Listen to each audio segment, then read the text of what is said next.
Yo, what's up guys? So we're here today to see the new Fortune Ladies in action. The new Synchro is actually really good. And in fact, I feel like this deck has a lot of potential in the future, especially if we get any more support, because water is insane. You have the draw power with the Fortune Ladies already. You combine that with the new Spellbook of Knowledge card, you can even send the Synchro just straight up to the graveyard and just draw some cards and just have this card instantly come back. And then during the standby phase, you're going to be also able to banish a card and get a attack boost. But anyways, courtesy of Moki Lord here, we're going to be watching and seeing how this deck can play. There's a lot of different builds that you can actually mess around with. You can Secret Village, lock your opponent. Even the Future Visions field spell card can really mess up a decks.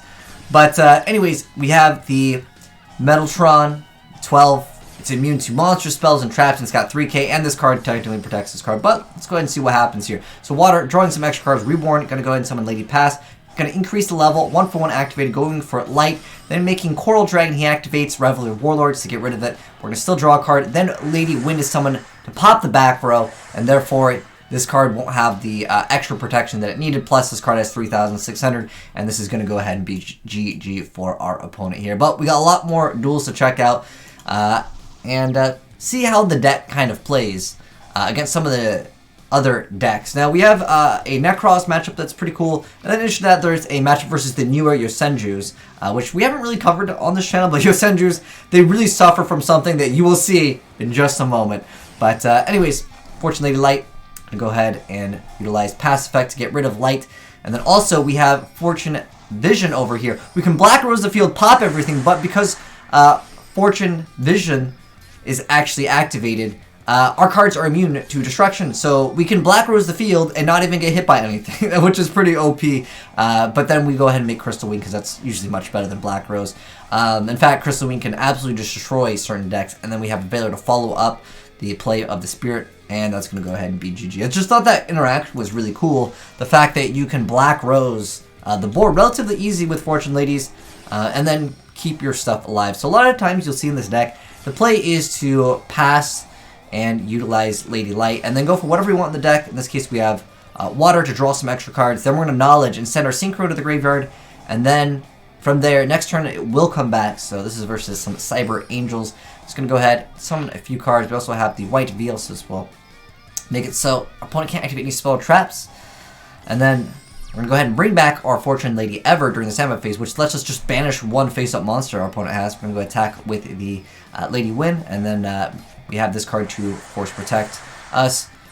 The Cyber Angel is going to be protected via this card, but it doesn't really matter too much, because every single time it comes back to the standby phase, even though we had gotten Honested, the Fortune Lady Ever is just going to keep on coming back over and over.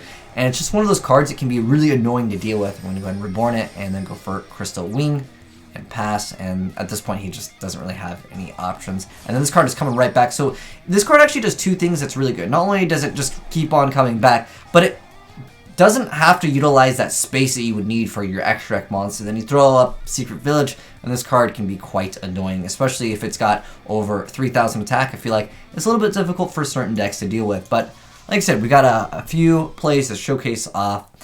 This one's going to be against True King Dinosaurs. I remember when this deck used to be really popular, but against Dinosaurs, once you start banishing some of their targets, they can obviously lose quite fast. But once again, it's a bread and butter combo of the Fortune Lady Pass, and then go into water, draw some extra cards. Then you have Fortune's Future, which lets you put back one of the Fortune Ladies, and then just draw 2 cards. In fact, I was messing around with a Miracle build with a hero one a while back that I think a lot of you guys did like, but that deck is way outclassed now in Yu-Gi-Oh! The power creep has just gotten real. But he's going to go ahead and attack once again over the Fortune Lady Ever, but you guys already know the story. Banish from Fortune Lady, it's coming back. Then in the standby phase, it's going to get a boost of attack, and it's going to banish, and the guy's like, dude, I can't handle it. And I don't blame him.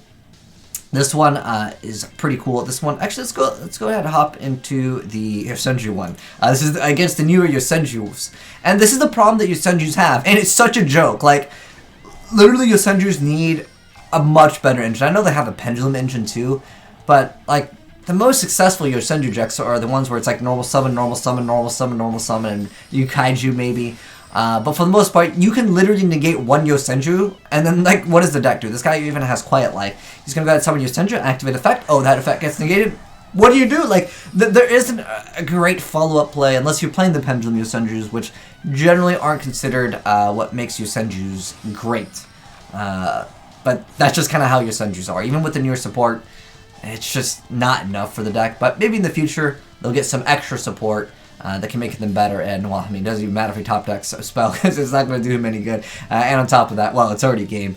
Unfortunately, poor Senjus. I haven't had anyone send me in some good Senju plays, and that's probably because it's too difficult to really get good plays with the deck. Now, we have the Zaborg over here. Obviously, I'm going to be popping some of the extra deck stuff for that build. But we're going to go ahead and, unfortunately, get Ash four-headed. But we're going to go ahead and place back the Fortune Lady Light, and then draw some cards with the Fortune's Future. We have Manju summon, but that card's going to actually go away because Future Vision, like I said before, this really messes up a lot of different decks that like need that normal summon to stay up on the board. Yeah, it instantly goes away, and he summons double monsters. And then we have the Light going to go ahead and summon Fire. Fire lets us pop a monster and do some burn damage. He activates a effective gun here, but that's going to get called. And then we have a Water Summon, courtesy of the Fortune Lady Calling, drawing 2 extra cards, and then we also have Vision, so that will technically allow us to protect some of our stuff. And then Call of Souls is going to go ahead and search out a card Valk, and be activating that effect, draw some extra card, Talismandra. The Incantation is going to be summoned, get some extra pluses, Unicorn Summon.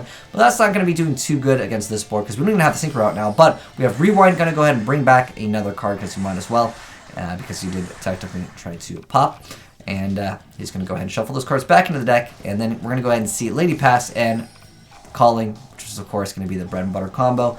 And then Vision, going to be activating that effect. He's going to go ahead and summon Dark. This is a really good play. So he attacks over that monster, which procs the effect. Okay, something really important that I got to mention because it's really fast. So Lady Dark has the effect where whenever a face-up Fortune Lady monster you control destroys an opponent's monster by battle, you get to summon another Fortune Lady from your graveyard. This attacked over the Pencil Plume, and that's going to activate the effect to bring back Fortune Lady Fire.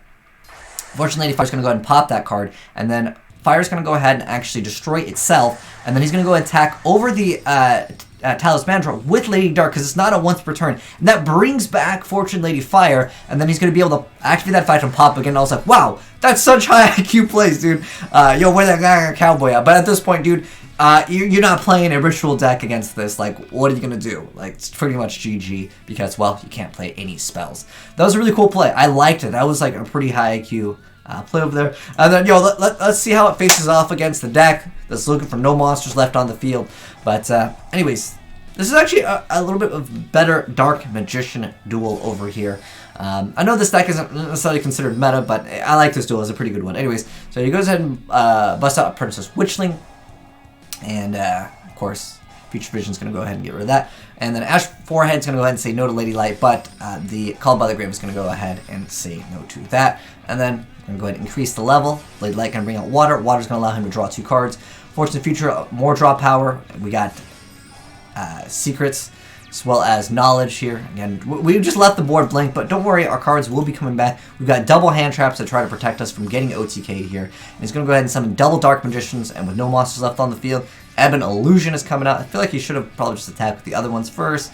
But nonetheless, well, it didn't really matter at the end of the day, because, well, this card's coming back. He activates Eradicator, getting rid of all of the other player's spells, which was 3, which was pretty good to hit, but, I mean, you left yourself with nothing on the board because this card's going to banish the last monster that you had, which you kind of needed to get the other dark monster to come back, but this card is just going to get stronger and stronger, and every single turn is going to be banishing a monster. And then he goes ahead and makes a Link Karibo. Top decks the Ebon Illusion, and he's just like, well, I mean, I could add a Dark Magician, but it's not going to really do us any good in this instance. But got one more play versus Spiral Play. This one was more of a unfortunate hand from this guy. He's playing the build with, of course, the Neos. But he's got Dangers in here, so he's going to go ahead and summon that. But unfortunately, it's just going to be the Neo Space Connector. So Lady Light, going to go ahead and send it to the grave, then bring out Lady Pass, and go ahead and activate Secrets, bring back another card 1-for-1, bring Lady Light to the board, and we're going to activate that effect, increase the level. Once again, the same bread and butter play. Bring out the Water, draw double cards, activate Terraforming, go ahead and activate the Fortune Lady Calling. And now we have Lady Ever, and this card's going to attack over him, and Lady Dark's going to bring back the water, drawing 2 extra cards, not a once per turn, which is insane. I mean, we would draw 4 cards with just Lady Water, and potentially extra cards, of course, when this card is going to be activating its effect once again, and he's going to go ahead and Spellbook of Fate, get rid of that 1 back row, but he's still got 1 more, but it doesn't really matter at the end of the day. He's going to go ahead and increase all of the levels and go right into the Splendid Magical Knight. He's going to go ahead and activate that effect. And remove those spell counters, pop the last back row. Lady Light, going to be bringing back the Lady Pass. Water, summoned. Great stuff. And he's going to go ahead and attack his opponent for game. Really cool stuff. I mean, it's making the deck look a lot better than I originally thought. But I think that even though this deck looks really powerful, we'll have to wait and see what else they get. I hope they get their own Link monster, because that would actually help out the deck quite a bit. But the deck already can function completely without it. But it could be pretty cool to see. Just more of the base monsters, even just more of the other Fortune Ladies would be cool in the game as well. But anyways, now that you guys have seen the gameplay, let's go ahead and hop into the deck profile real quick. So we got 1 copy of Dark, 2 copies of Water, 2 copies of Ash, 1 Wind, 1 Fire, 3 copies of Valor, 3 copies of Lady Light, 3 copies of Lady Past. And then we have 1 for 1, 2 copies of Knowledge, 3 copies of Fortune's Future. We have 2 copies of Terraforming, 1 Reborn, 2 copies of Secrets, 3 copies of Fortune Lady Calling, 3 copies of Designator or Called by the Grave, with Spellbook of Fate, 3 copies of Fortune Vision, 1 copy of the Spellbook Tower, 1 Secret Village, 1 Future Visions, and 1 Fortune Lady Rerun, which lets you just get any number of your banished ones and bring them back to the board. They do get shuffled during the end phase, but more than likely you're going to be doing something with them, or even just blocking attacks and they'll go back to the graveyard anyways, and then you can banish them later with, of course, Lady Evers, and then maybe recycle them with, of course, Fortune's Futures effect. I was actually thinking about building this deck, and I was thinking maybe I can throw in some Allures. This card's a dark target, although you probably wouldn't want to banish it. You can still utilize some of the other cards to kind of reset them anyways. And then on top of that, Lady Dark is another dark target. And again, it has some synergy with the deck to add some consistency. But as far as the extra deck, we got Trishula, Crystal Wing, Black Rose, and Crystal Wing are just excellent. Then we have Dragster, we have 2 copies of Ever, we got Coral, Tatsunoko, Borload, we got the Unicorn, Phoenix, Cerberus, Break of the Splendid Magical Knight. We have Crawley, the first of the Prophecyr, and then we have Link Kariba, and these were probably cards that he considered running, but just didn't actually end up using them. But this card's not bad either. Again, with any other discard outlets, maybe if you want to throw in Twin Twisters, could be definitely not too bad of an option. But the only Fortune Lady that we did not play, as far as I'm aware of, there's a Solitaire Design. Okay, it's just like a Fortune Lady monster. Reduce the level. Okay. Alright, so the only other Fortune Lady, because I don't know if I would consider this a Fortune Lady, it does have the Fortune Lady text in it, but the only one we didn't play was Earth, and, there's Fortune Fairy, which is when you draw this card, you can reveal this card as special summon from your hand. If this card is special summoned from the hand, you can target 1 monster you control, send to the graveyard, and if you do special summon 1 level 1 spellcaster from your deck, that's not actually that bad. I mean, you do have to technically draw it, but if you special summon it, that's not bad. You can just send, Lady Light to the grave. Then just special summon any spellcaster. Ooh, that'd go. If this card was Fortune Lady, it'd help out so much because this card requires you to have another Fortune Lady, not a Fortune Fairy. That's unfortunate, man. But Lady Earth is the only card that we didn't run. But when this level of this card increases, you can do some burn damage. I feel like it's probably the worst one out of all of them. Fire definitely has its uses, so you can just pop a monster and then just burn them straight up for the full attack. And then that play with the Lady Dark was high IQ. I love that, dude. But anyways, thanks for tuning in, guys. Hopefully you guys enjoyed the gameplay. If you did, drop a like on it. And if you're new here, hit the subscribe button if you want to see more crazy Yu-Gi-Oh stuff. And shoutouts once again to my boy Moki Lord for showing off his really cool Fortune Lady deck. And if you guys want to send in replays, feel free to go ahead and do so. AzneyesWhitedragon and duel. Someone send me some Yosenjus, because I have not seen a good new Yosenju deck. I just looked at the deck and I was like, dude, it's too slow, 5 me. But maybe someone else can think of a better build. But thanks for watching, and peace.